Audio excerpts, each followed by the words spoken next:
Okay, so this is like kind of the hangover part 2. It's where it's like, um, I took a little nap, I'm feeling a little better, and I have a call in 20 minutes, and so I have a little juice, and I was like, "Let's just chip away here, do a little bit more reading." Um, so this is has, like, a time constraint on it, probably about 15 minutes, but, yeah, so I'm gonna jump on, I'm gonna read a little bit from, so right now we're at page 197 now, and this installment of the Parinama Method reading page by page, section by section. We're talking about the interruptions and stressors on the fifth hub, specifically communication and expression. What are the events that and the circumstances of early life that really impact the shaping and the expression of this particular hub? And so we just did Seen Not Heard, which is really about, like the virtue of like a child's sort of silence and also the shaming of their expression as a means to do that. And now the next we're on to abusive trust. Let's see.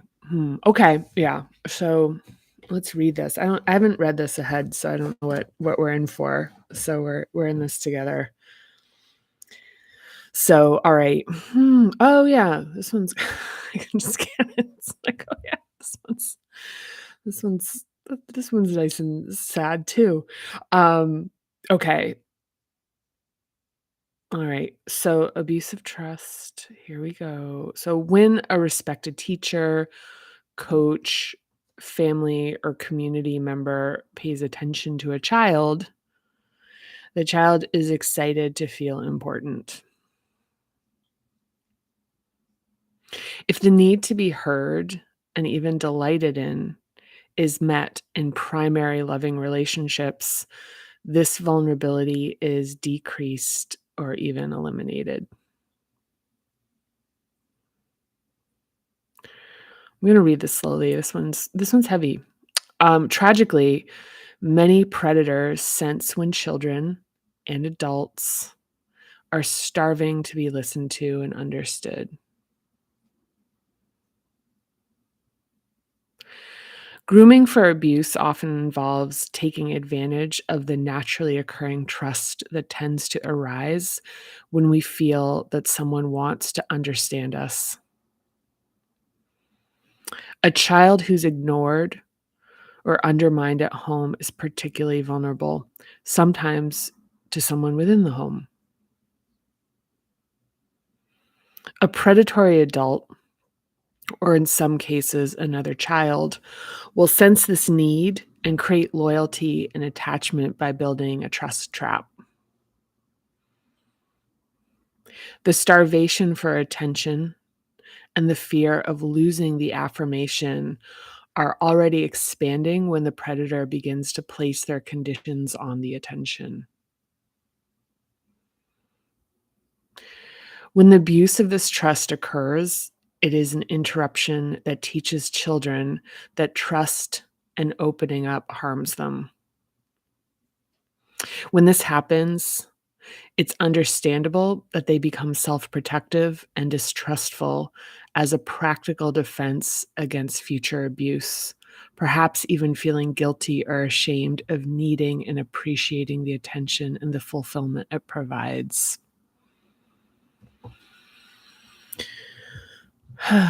Okay.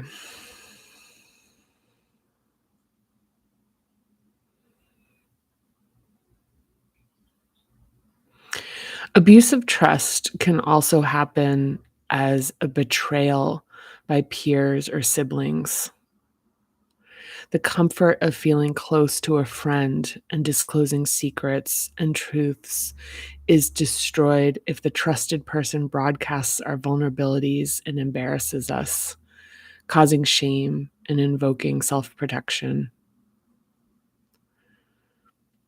For example, my interviewee, Sasha, told me that when she was 11 years old, her best friend, Lise, betrayed her by telling the so called popular girls in school her secrets. She remembers knowing that Lise had used their intimacy and her most personal information to gain short lived status with girls who didn't like either of them. Sasha told me that the shaming and teasing left a mark that she carries today as an adult. She said, I felt like I lost so much when it happened. My trust in my best friend, some of my innocence and openness, and school became a terrible place for a while. I would hide and walk on eggshells to avoid the teasing, even though the surprise attacks were unavoidable.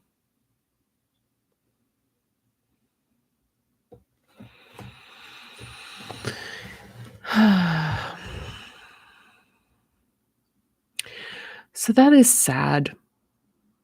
When I read that,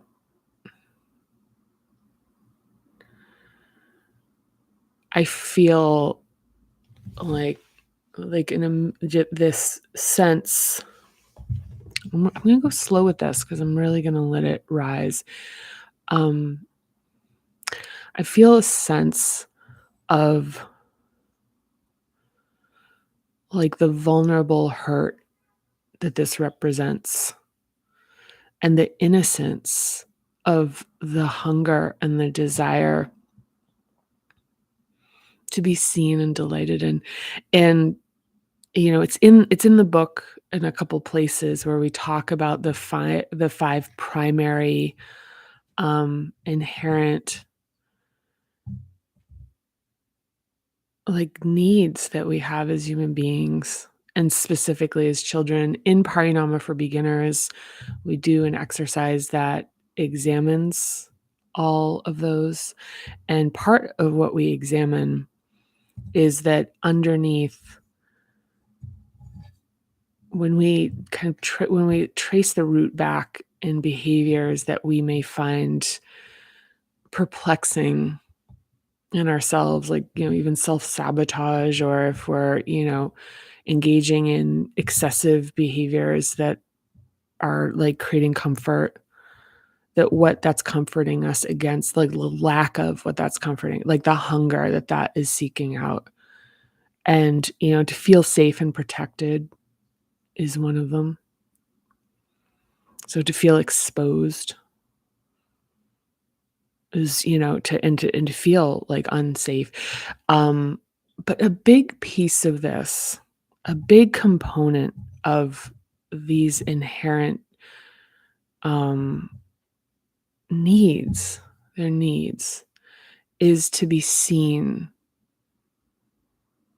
to have someone seek to understand you, and to be delighted in, to be delighted in. And an importance in what we're doing here is we're finding a way to access this within our very relationship with ourselves. I mean, I think one of the things that maintains confusion for the majority of people is the idea that the attainment of these validations, of these intimacies, of these lovings is something that is achieved through external relationships. But anyone who has,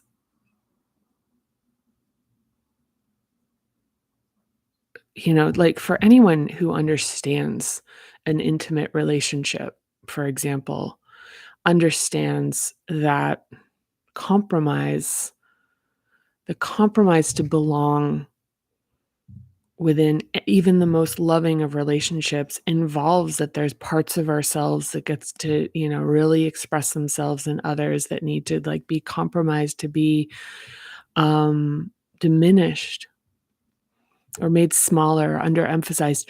And like that's compromise. That's compromise, that you're kind of learning how to fit in with another being. And And the thing is, if we don't have the full, which most people do not have that full relationship within ourselves,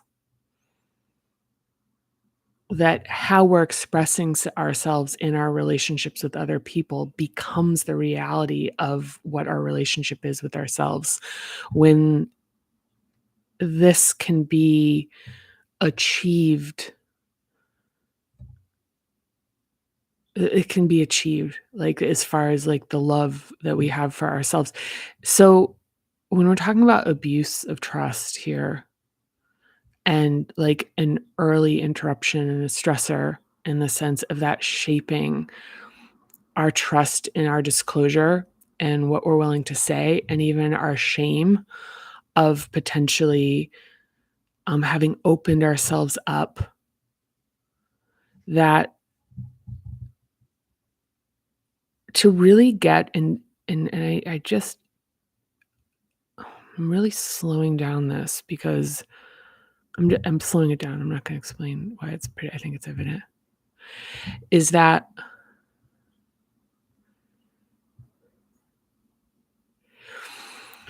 let me find it.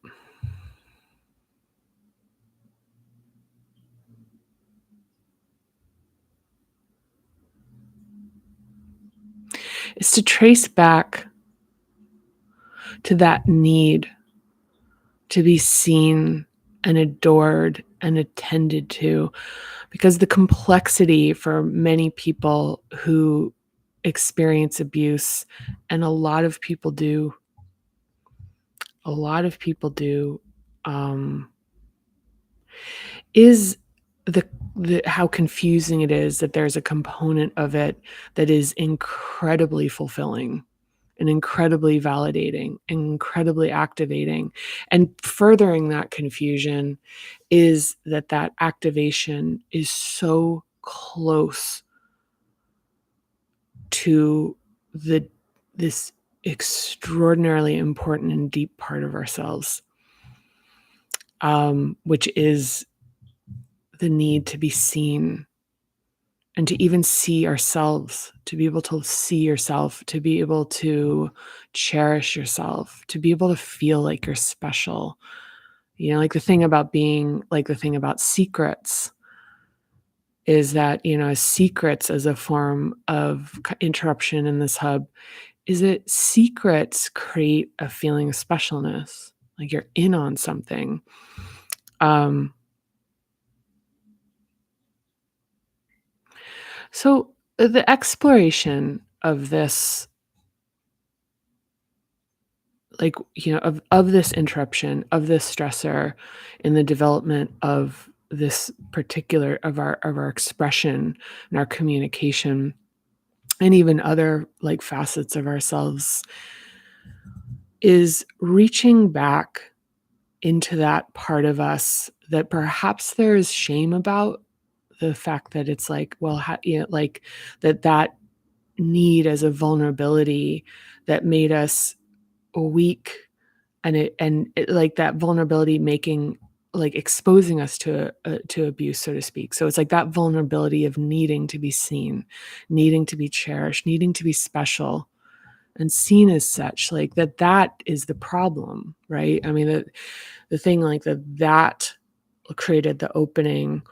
And so the worst part of what an abuse of trust can do is it vilifies the innocence, and then the adaptation, which is necessary as a protection in the short term that forms over it in terms of reflexes in a belief system, cuts off connection to our very core aliveness and humanity. And so part of this path back is this really tender exploration of reaching back to those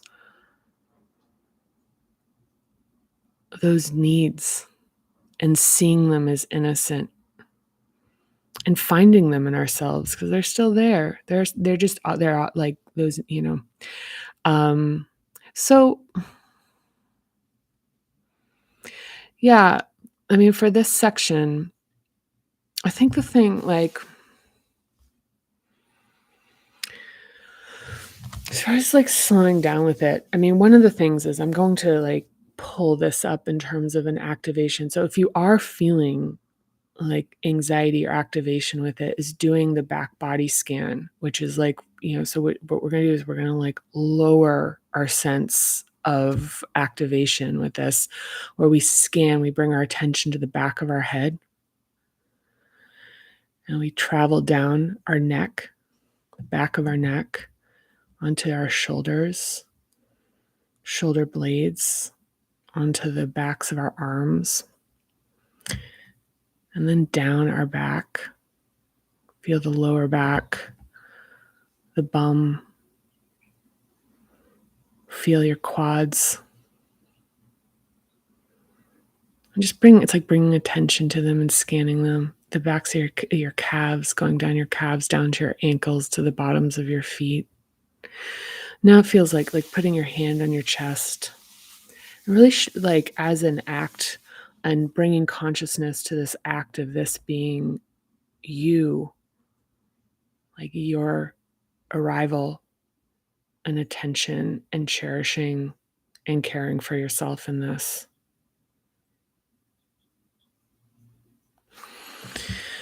Yeah, and just maybe take a deep breath in through the nose and out through the mouth. Well, also, I think in this hub, we do the VU, which is the polyvagal. So I'm bringing forward some practices for soothing, especially when it comes to exploring interruptions and stressors that, as I mentioned in the last reading, some of these, because they're like very high voltage and they tend to be not highly explored. I mean, or they can be just sort of surprisingly evocative, is like having the sanctuary that we've created in earlier hubs, and then also just having tools that we can use that are pretty accessible and easy, that we can, because we're not trying to, so as a final word on this, I'll say we're not trying to avoid exposure to being activated, because it's like far as like the fitness and the expansion of our nervous system, there is a necessity to explore difficult feelings and emotions. And by explore them, it's just to feel them and spend time with them and expand our ability to spend time with them and change our relationship even with like the notion of like suffering, and build our confidence and our ability and in the ability to consciously manage a state of suffering, to be in it and to be able to like and to be able to like be in it and survive it, and increasing that capacity. And one thing I'll say is, like, as that capacity increases and we do it safely, we want to have some like tools for soothing, and also even just saying, you know what, that's enough for now, like, and to kind of like bring it back in. But it, like, initially it's the hardest. And so it's like going gentle, gentle, gentle, and expanding, expanding. And then it kind of dissolves eventually. I don't want to be making like these kind of promises, because the process takes like what the process takes. But this is like where this goes. This isn't like, there's not, there isn't really an infinity of this pain. It doesn't expand indefinitely and like exponentially, even though it feels like that at times of the exploration. Is just having faith that it's like to hear ourselves and to actually spend time attending to ourselves. Part of this is also like directing that attention to ourselves in like giving ourselves the attention in this very profound way, where we're letting ourselves speak and we're listening to it. We're giving ourselves that like what we have the hunger for, is like we're creating that kind of trust in ourselves. So, all right. Well, I love you very much, and I'm sending you love and like kind of like this feeling of like tenderness and just compassion and just wanting yeah, I don't know. I don't even actually know what the word is for it. But I'm sending these like very nice things your way. They're for you. You can just have them catch. Poo. So anyhow, so I'm going to jump off and I will see you next time. Thank you so much for watching. All right, bye.